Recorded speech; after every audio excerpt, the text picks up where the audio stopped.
Hey, what's going on? E. Jones, bottom to the top hoops. You already know your boy, Black Elvis. We in the building. Yeah, we talking about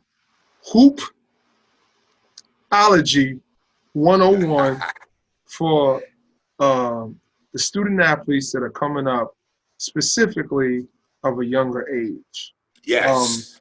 We want to tackle this topic just specifically because it's almost as if there's some rules missing. And we want to shed light on some of the things we think can help some of the young people. What's your thoughts on that, Al? Love the topic, E. Go right into it, brother. I'm with you. Well, before we do that, obviously shout out K1, Dom, Steve. Make sure you check us out on YouTube. And Damon. Shout out to my boy Damon Haywood, who's been scoring all of our new series we've been doing, man. Team is coming together, man. God is good. Super dope, man. Definitely shout out all the cast and decisions, Jerry Ice, D Jones, everybody. Also, man, want to make sure you check out the podcast on YouTube, Spotify, Apple TV. Subscribe to the channel. Now let's get back into the. Hold on, one more big shout out to T-Mobile, man. Yes, sir. Yes, sir. And with your peoples, what is that? Kips Bay? Yes, sir. Boys and Girls Club for sure. Mm-hmm. So Al, I think there's, right now people do a lot of focus on, travel. They do a lot of focus on tournaments. They do a lot of focus on rankings, camps, exposure, all those things, which is important. But if you are a parent, please listen and listen carefully. What you need for your child before anything, I don't care if they're playing for Sisters that are Blind and they lose every game. You need a coach who is going to develop your child.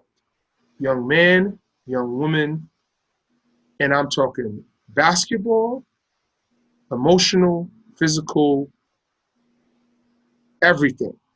Because the amount of time that these coaches are going to spend with your children is inherently going to have an effect on the impression they leave on your child. So if you choose somebody just as a basketball coach or as a basketball program, and you're not sure what the DNA of that program is or the principles, understand that you're leaving your child out there to be around somebody or some people that may not hold the same standard for academics or a moral compass that you do. So that's first and foremost. That's just what I want to touch on first, Al. What's your Definitely feel you on that. One thing I can say is that the beautiful thing is we can always reference back to ourselves because we played major ball. We played with two of the top teams in New York City at that time, which was Riverside and Gauchos. And what I realized is coaches is too worried about playing. They got away from training. Shout out to Dermot from Riverside when he had Young Life, when he was at Riverside. Durham was able to develop kids like Stephon Marbury and O'Lee, Kojo Lockhart, Kerry Thompson, and Kareem Reed. He was able to develop those kids first. So when they got on the circuit or they really played in tournaments, they got it. A lot of these coaches now, they so caught up in being in all these tournaments that they're just putting these kids in these tournaments. And I'm going to be totally honest with you, what's really happening. These kids are developing bad habits. And that's what you see when you understand the game, when you're watching. And developing bad habits, I'm going to just pick up on and piggyback on that.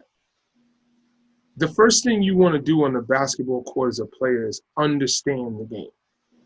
So when you teach the game, if you can remember back to high school and college, before you even touch the ball, the coach went into conditioning, right? So maybe you'd spent a week, 2 weeks into conditioning. Why is that? Because you can't really play up to your potential until you're in great shape. So if you have a talented ball player and the coach is not consistently doing things in practice to work on your conditioning, even if it's basketball drills, strike number one.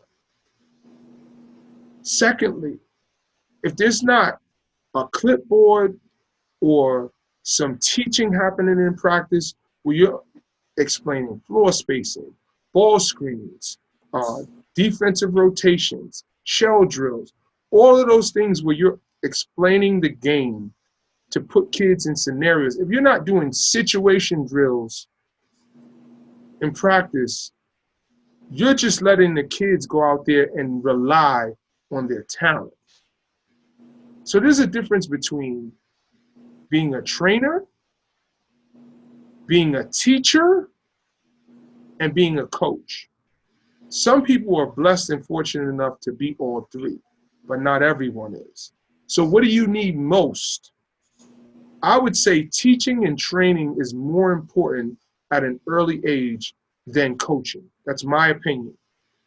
Because you can draw up a strategy for somebody, but more than likely, your child is going to be put in a position to help the team win, which is good.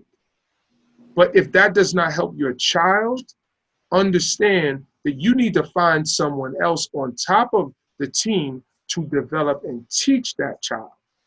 Because now, that's when you have the kid like myself, who's 5'9", who's constantly playing inside, and then you go to high school and you're a 4-man and you're 5'9". You're point guard's body. And eventually, I became a point guard, and I had to learn that as a freshman in college. When somebody should have said, you know what? I mean, I was a good ball handler, and I had, I could transition, and I was a converted point guard, but just to understand how to play it, what the reads are, all of those things, there was nobody teaching. So we need basketball teaching. So I could talk about that for days, but I'd be interested to know from your experience of when you played and what you see now, what do you think is missing? Training. I see it. The beautiful thing about it is people are really acknowledging that, and then they're looking for something for their kids to do.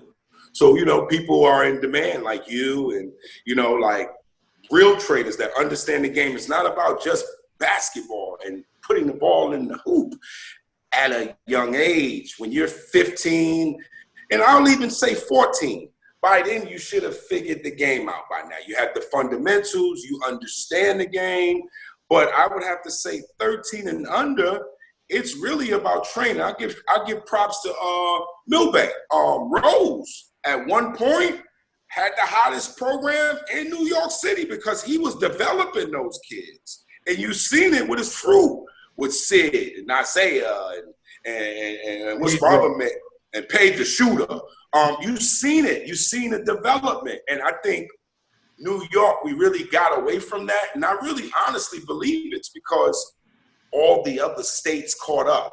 So we don't have the time now to develop. We feel we got to compete. Well, I think what happens is there's so many people and kids changing programs. Coaches don't even have time to develop when you get older. So if you're going to be a private dancer and jump from team to team and you're looking for the best deal, God bless you. And do that if you must. But if you're going to start doing that dance at 15, make sure your kid has a solid foundation so wherever he goes, you're not counting on that new program to give your kids fundamentals or teach him how to play.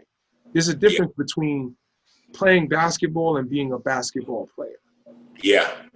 So if you're counting on these programs to develop and you're playing on the EYBL, I think they want you to have it figured out. You got to have that figured out by now. Or guess what? You're going to have a seat. Because at that point, when you're playing on the Adidas Gauntlet or you're playing on the UA circuit, you're trying to win games and keep their sponsorship. Let's just call a spade a spade.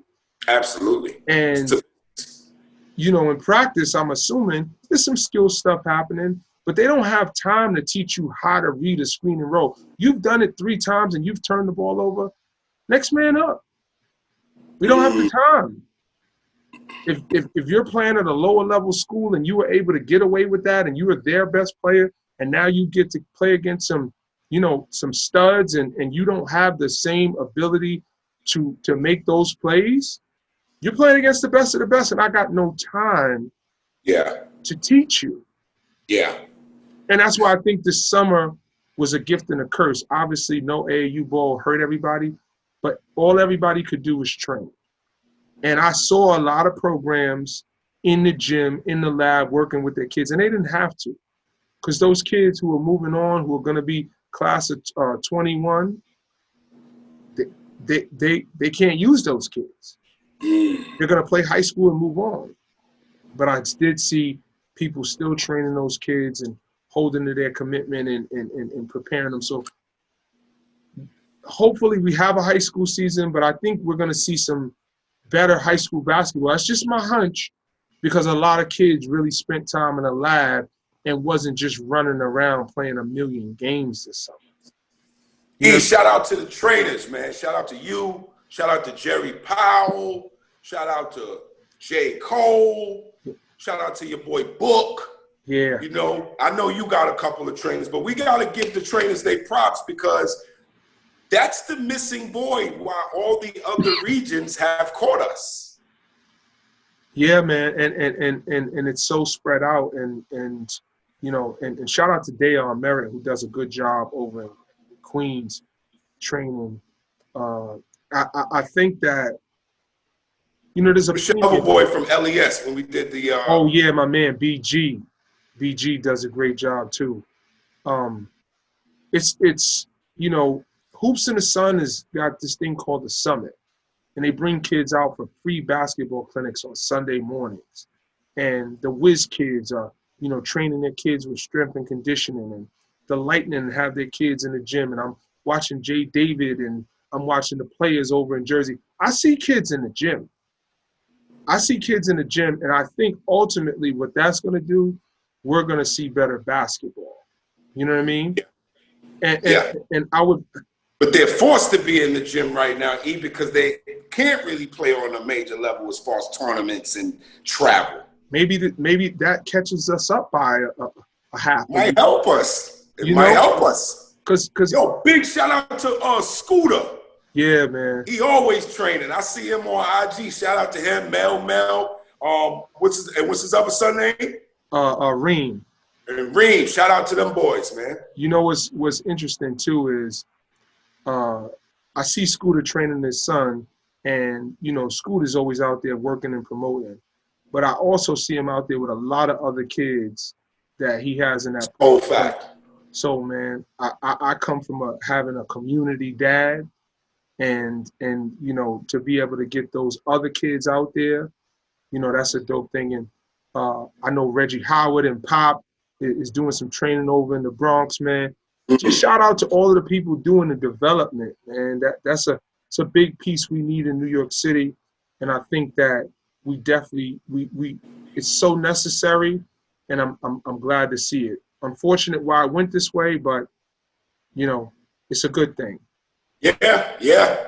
Shout out to Lil Zaza, man. He always watching the show. Yo, Lil Zaza is next up, man, and there's some things happening, some things going down. But I'm gonna say this, L. If we could put the game first, sometime, talk to a couple of people about doing some interesting things, getting a couple of teams together, right, and allowing the kids to kind of co-mingle and bringing 4 teams together, 4 really good teams, and letting kids compete in shooting competition, ball handling drills, and playing on games with different teams. I think we need to build that camaraderie back, because, we're a city that, you might see the same team in 5 different tournaments and literally begrudge somebody that might be a good person that you just don't know that well. Yeah. So if more platforms are created for us to just, kind of work together, we could compete hard as hell, man. But at the end of the day, we still New York, and we got to get back to that. You know what I'm saying? Absolutely. So, E, your bottom line to this whole segment, this whole episode, man, what do you feel that our youth, the younger kids, let's say 14 and under, let's not, 14 and under, what do you feel that their parents and their coaches should truly be focused on to kind of help them get to the next level? The first thing is understand who your kid is. Understand the difference between somebody who likes the game and who loves the game. And somebody who likes the game is the one you wake up in the morning to take to the park or to training, and you say, I bought I bought a trainer, but I paid a trainer, and I want to take you over here and there. So that's you starting the kid. And that's okay in the beginning. But if you notice that your kid is pulling away, you got to follow that pattern, right? And figure out what your kid loves. And if they do love it, foster it and put them with some people and take a step back. Trust who you have with your child and let them do the work. And if you feel like it's unsatisfactory, find somebody else. If you try and train your child, I'm going to say 7 out of 10 times it's going to strain your relationship. Or your meaning the father and son relationship. Mother and daughter, I don't care who it is. Right? Gotcha.